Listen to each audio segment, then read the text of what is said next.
Bismillahirrahmanirrahim. Assalamualaikum warahmatullahi wabarakatuh. Innal hamdalillahi nahmaduhu wa nasta'inuhu wa nastaghfiruh wa na'udzu billahi min syururi anfusina wa sayyiati a'malina. Man yahdihillahu fala mudhillalah wa may yudlilhu fala hadiyalah. Ashhadu an la ilaha illallah wahdahu la syarika lah wa ashhadu anna Muhammadan abduhu wa rasuluh. Qala Allah Ta'ala fi kitabihil karim, ya ayyuhalladzina amanu taqullaha haqqa tuqatih wa la tamutunna illa wa antum muslimun. Ma'asyiral muslimin, jamaah, bapak-bapak dan ibu-ibu, ikhwan wal akhwat rahimani Allah wa iyyakum jami'an. Alhamdulillah, kita bersyukur kepada Allah Subhanahu wa taala di kesempatan sore hari ini kita masih diberikan kesehatan, taufik dan hidayahnya. Semoga amal ibadah kita Allah Subhanahu wa taala menerimanya, dan semoga ilmu yang kita dapatkan bisa kita amalkan sebagai bekal untuk menghadap kepada Allahu Rabbul Alamin. Kemudian salawat dan salam kita sampaikan kepada Nabiullah Nabi Muhammad sallallahu alaihi wasallam beserta keluarganya, para sahabatnya dan umatnya sampai hari kiamat nanti. Jamaah rahimani Allah wa iyyakum jami'an. Kita melanjutkan kembali di dalam kajian rutin dengan bahasan dari kitab Bimbingan Islam untuk Pemula. Silakan bisa dibuka bukunya. Yang sudah punya buku, yang belum bisa minta ke panitia. Di mana di pertemuan terakhir kita telah menyelesaikan tentang keutamaan sholat. Sore hari ini kita akan memasuki tentang syariat wudu. Syariat berwudu. Silakan bisa dibuka halaman 16. Tata cara wudu, tayamum dan sholat. Jamaah rahimani Allah wa iyyakum jami'an. Agama Islam adalah agama yang sempurna. Di antara bentuk kesempurnaan di dalam Islam, di mana agama Islam ini sangat menjunjung tinggi tentang kebersihan. Agama Islam sangat menjunjung tinggi tentang kebersihan. Dan kebersihan di dalam agama Islam bukan hanya kebersihan lahiriah saja, tetapi kebersihan di dalam Islam lahir dan batin. Sehingga kita diperintahkan di dalam membersihkan adalah yang berkaitan dengan lahiriah, dan kita diperintahkan untuk membersihkan di dalam batiniyah.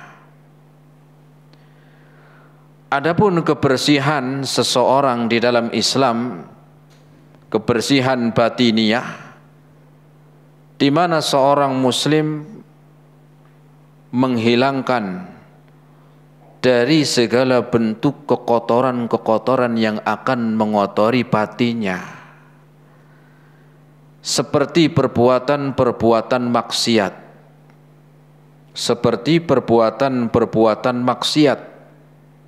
perbuatan dosa, perbuatan riya, berbuat syirik kepada Allah Subhanahu wa taala, sombong ataupun ujub, hasad, dan ini adalah bentuk dari kotoran-kotoran batiniyah, di mana sebelum bersihnya lahiriah, maka hendaklah kita membersihkan hati kita dari kotoran-kotoran batin.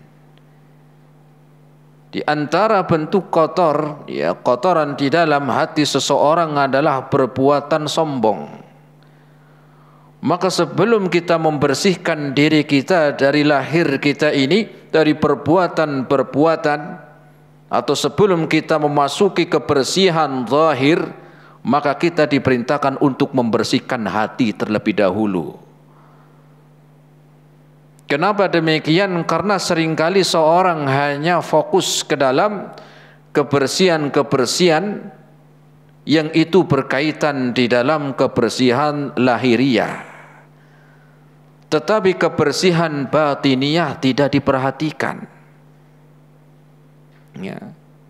Dari perbuatan riya, sombong, hasad. Padahal Allah Subhanahu wa taala berfirman di dalam Al-Qur'an, disebutkan dalam surat Al-Baqarah ayat yang ke-222. Surat apa? Al-Baqarah ayat 222. Allah Subhanahu wa taala berfirman, innallaha yuhibbut tawwabina wa yuhibbul mutatahhirin. Sesungguhnya Allah Subhanahu wa taala mencintai orang-orang yang bertaubat, dan Allah Subhanahu wa taala mencintai orang-orang yang membersihkan dirinya. Dan membersihkan dirinya maknanya di sini yang pertama adalah membersihkan dari kotoran-kotoran yang akan merusak hati. Bahkan disebutkan oleh Rasul sallallahu alaihi wasallam di dalam hadisnya yang diriwayatkan oleh Halimah Muslim, Rasul sallallahu alaihi wasallam bersabda, "Inna fil jasadi mudghatan, idza saluhat saluhal jasadu kullu. Wa idza fasadat fasadal jasadu kullu, ala wahyal qalbu." Rasul bersabda di dalam hadis riwayat Imam Muslim, ketahuilah sesungguhnya ada di dalam jasad manusia itu segumpal daging. Sesungguhnya ada di dalam jasad manusia itu segumpal daging. Idza saluhat saluhal jasadu kullu, di mana ketika segumpal daging itu baik, bersih, maka akan melahirkan kebersihan zahirnya. Idza saluhat saluhal jasadu kullu, apabila segumpal daging itu adalah bersih, baik, maka semuanya akan baik. Apa makna semuanya akan baik? Zahir dan batinnya. Wa idza fasadat fasadal jasadu kullu, tetapi ketika di mana segumpal daging itu rusak, kotor, maka akan rusaklah semuanya, zahir dan batinnya. Kemudian Rasul mengatakan, ala wahyal qalbu, ketahui itulah hati. Itu adalah hati. Maknanya jamaah rahimani Allah wa iyyakum jami'an, bahwa kita diperintahkan di dalam ibadah, sebelum kita memasuki kebersihan jasad kita, maka kita diperintahkan untuk membersihkan hati kita dari berbagai kotoran-kotoran maksiat dan dosa, sifat sombong, sifat hasad, ataupun ujub, riya, syirik kepada Allah Subhanahu wa taala, dan berbagai macam kemaksiatan-kemaksiatan yang ada. Baru setelah itu Allah memerintahkan kepada kita untuk membersihkan jasad kita. Membersihkan jasad kita. Bahkan kebersihan di dalam Islam bukan hanya saja kebersihan jasad, tetapi juga kebersihan lingkungan. Ya. Terlebih lagi di dalam urusan ibadah. Sehingga kalau kita melihat dalam kitab-kitab fikih, hampir semuanya akan memulai kitab fikihnya, dimulai kitab-kitab fikihnya para ulama dari zaman ke zaman, itu dimulai dari kitabut thaharah, kitab yang berkaitan dengan kesucian. Kesucian dari apa? kesucian dari kotoran, dari najis, baik itu yang ada di badan ataupun dalam pakaian ataupun tempat. Membersihkan itu kotoran-kotoran, baik itu kotoran yang ada di badan seseorang ataupun di dalam tempat atau juga yang ada di pakaian. Makanya kitab-kitab itu, ya, kitab-kitab fikih, ya, itu mereka para ulama memulai dengan kitabut thaharah. Sebelum sholat, sebelum zakat, sebelum haji, sebelum jihad, maka semuanya berbicara berkaitan yang pertama thaharah. Dan ini Allah Subhanahu wa taala sebutkan juga di dalam Al-Qur'an. Sebagaimana disebutkan dalam Al-Qur'an dalam surat Al-Mudaththir ayat yang keempat. Surat apa? Surat Al-Mudaththir ayat yang keempat. Allah Subhanahu wa taala berfirman wa thiyabaka fatahhir. Dan ayat ini termasuk ayat yang awal-awal turun. Awal-awal turun kepada Nabi kita alaihi salatu wassalam. Apa isinya? Wa thiyabaka fatahhir. Dan hendaklah kalian bersihkan pakaian kalian. Wa thiyabaka fatahhir, dan pakaianmu hendaklah kalian membersihkan. Ini setelah bersihnya hati. Kemudian adalah kebersihan zahir. Maka di antara kebersihan zahir adalah membersihkan kotoran yang ada di dalam jasad seseorang ataupun di dalam pakaian. Wa thiyabaka fatahhir. Kemudian juga di antara kebersihan yang lain adalah di dalam jasad seseorang. Dan inilah yang kita kenal dengan syariat berwudu. Inilah yang kita kenal dengan syariat berwudu di antaranya. Di antaranya seseorang yang ingin membersihkan jasad dari dari kotoran-kotoran, yaitu dengan berwudu. Walaupun bukan satu-satunya berwudu, tetapi kita akan bahas yaitu tentang syariat berwudu. Kita mulai dari apa arti wudu itu sendiri. Mungkin kita kalau ditanya, Pak, arti wudu apa?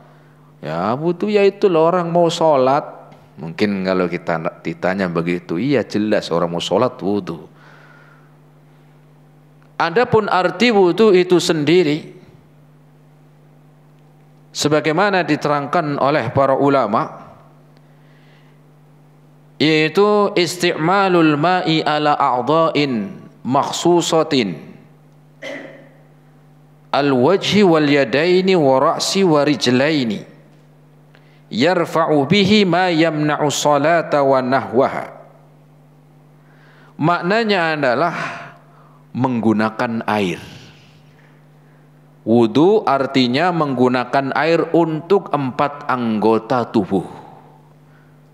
Saya ulangi, makna berwudu adalah menggunakan air untuk 4 anggota tubuh.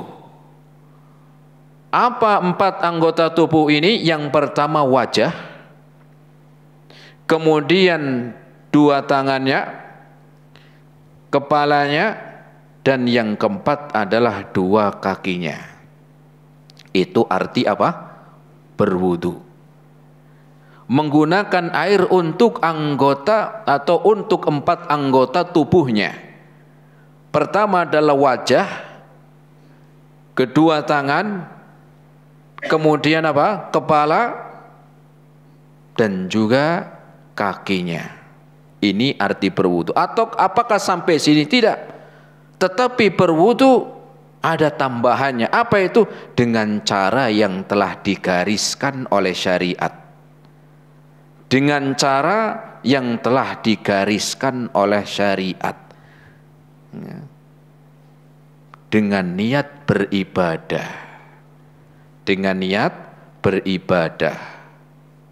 Saya ulangi, ya, karena kita belajar biar Biar lebih kuat ilmunya. Arti berwudu adalah menggunakan air untuk 4 anggota tubuh, yaitu wajah, tangan, kemudian apa? Kepala dan juga kaki. Dengan cara yang digariskan oleh syariat dan dengan niat ibadah. Apa makna dari digariskan syariat? Itu bukan hanya saja menggunakan air kemudian untuk 4 anggota badan ini, tetapi ada caranya, tata caranya yang benar seperti apa, tata caranya yang dicontohkan, diajarkan oleh Nabi kita, Nabi Muhammad SAW itu seperti apa. Makanya disebut dengan apa? Yaitu yang telah digariskan oleh syariat. Maknanya apa? Maknanya sesuai dengan contoh Nabi di dalam berwudu. Bukan hanya sekedar menggunakan air untuk 4 anggota badan aja, tetapi sesuai contoh tata caranya. Kemudian setelah sesuai dengan contoh tata caranya juga dibarengi dengan niat. Juga dibarengi dengan niat apa? Niat untuk ibadah. Bukan sekedar niatnya biar bersih, tetapi ada niat di dalam beribadah kepada Allah Subhanahu wa taala. Dan ini yang kita akan bahas insyaallah rabbul alamin. Jadi ya, tentang ini makna wudu. Nanti kita akan terangkan dengan apa? Ya, yang telah digariskan di dalam syariat secara rinci. Dan ini nggak bisa kita sampaikan satu kali ini tata cara wudu selesai. Kita akan sampaikan dengan berurutan. Dengan berurutan secara rinci tentang tata cara berwudu. Apalagi setiap hari kita berwudu. Jangan sampai kita berwudu tidak sesuai dengan yang digariskan oleh syariat. Atau sudah sesuai dengan yang digariskan syariat, niatnya apa? Niatnya tidak tepat. Ini yang disebutkan di dalam Al-Quran dalam surat Al-Ma'idah ayat yang ke-6. Surat apa? Al-Ma'idah ayat 6. Allah Subhanahu wa ta'ala berfirman, ya ayyuhalladzina amanu, wahai orang-orang yang beriman. Allah sebutkan tentang panggilan untuk orang-orang mukmin. Apa maknanya? Di mana Allah Subhanahu wa taala memanggil orang-orang mukmin ini akan diperintahkan di dalam ibadah, dan sebelum melaksanakan ibadah tersebut maknanya yang pertama adalah mukmin, orang mukmin, orang yang beriman. Sehingga kalau ada orang yang belum masuk Islam, perintahnya bukan wudu, perintahnya bukan sholat, perintahnya bukan puasa, tapi masuk Islam dulu, beriman dulu, bersyahadat dulu. Sehingga Allah perintahkan, ya ayyuhalladzina amanu.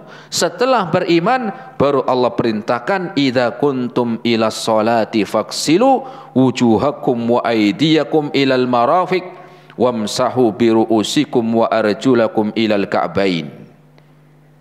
Allah perintahkan, idza kuntum ilas sholati, apabila kalian akan mendirikan sholat,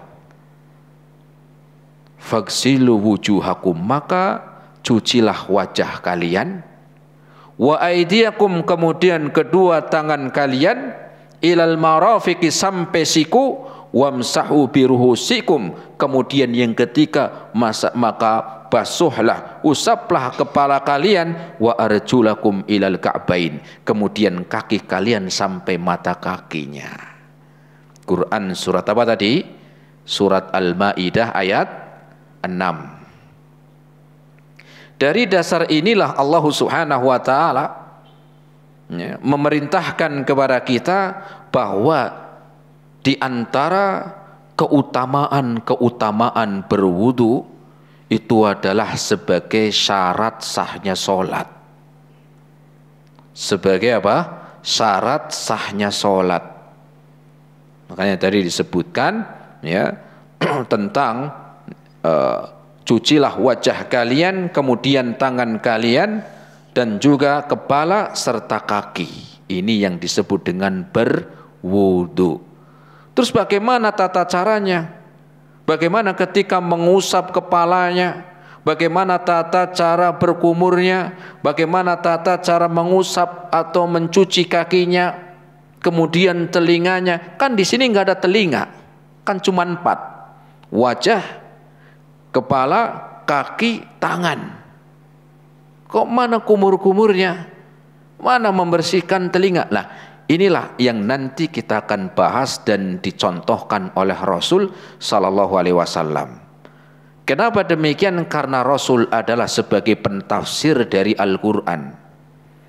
Ketika kita hanya mengamalkan Al-Qur'an, kemudian meninggalkan sunnah Nabi, maka akan banyak syariat yang kita tidak paham, yang kita tidak bisa memahami kecuali dengan petunjuk dari Rasul. Kenapa? Karena Allah menurunkan Al-Qur'an kepada Nabi SAW, sehingga manusia yang paling paham tentang Al-Qur'an, isi Al-Qur'an, penjelasannya seperti apa, dia adalah Nabi kita. Begitu juga dalam berwudu, karena Allah hanya memerintahkan 4 ini.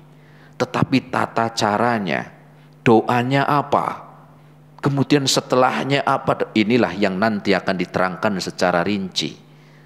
Begitu juga di dalam sholat, ya. Allah memerintahkan untuk wa aqimus sholata, dan dirikanlah sholat. Kita tidak mampu untuk memahami tata cara sholat yang benar kecuali dengan prakteknya Nabi. Bagaimana takbirnya, kemudian di mana sedekapnya, diletakkannya di mana, doanya apa, rukunya seperti apa, ya, posisi tangan di mana, doanya apa, ketika iktidal mengangkat tangan sampai mana, apa doanya, sampai salam. Maka Rasul pun mengatakan, "Shallu kama ra'aitumuni usolli." Salatlah kalian sebagaimana kalian ngelihat saya salat. Begitu juga di dalam berwudu, maka berwudulah kalian dengan mencontoh bagaimana tata cara wudunya Rasul sallallahu alaihi wasallam. Ini bahasan yang pertama adalah makna berwudu. Setelah kita tadi yang pertama, yaitu Islam adalah mengajarkan kebersihan batin dan kebersihan lahiriah. Kemudian arti wudu, dan kita bahas keutamaannya.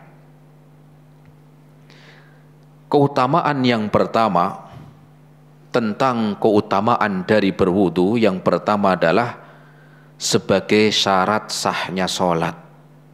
Sebagai apa? Syarat, ya, sahnya di dalam seorang sholat. Maknanya bagaimana? Ketika orang sholat, kemudian dia lupa berwudu, sudah rokaat terakhir, sudah apa? Rokaat terakhir, ternyata lupa, kayaknya saya belum berwudu tadi. Maka hendaklah dia itu, ya, keluar dan berwudu.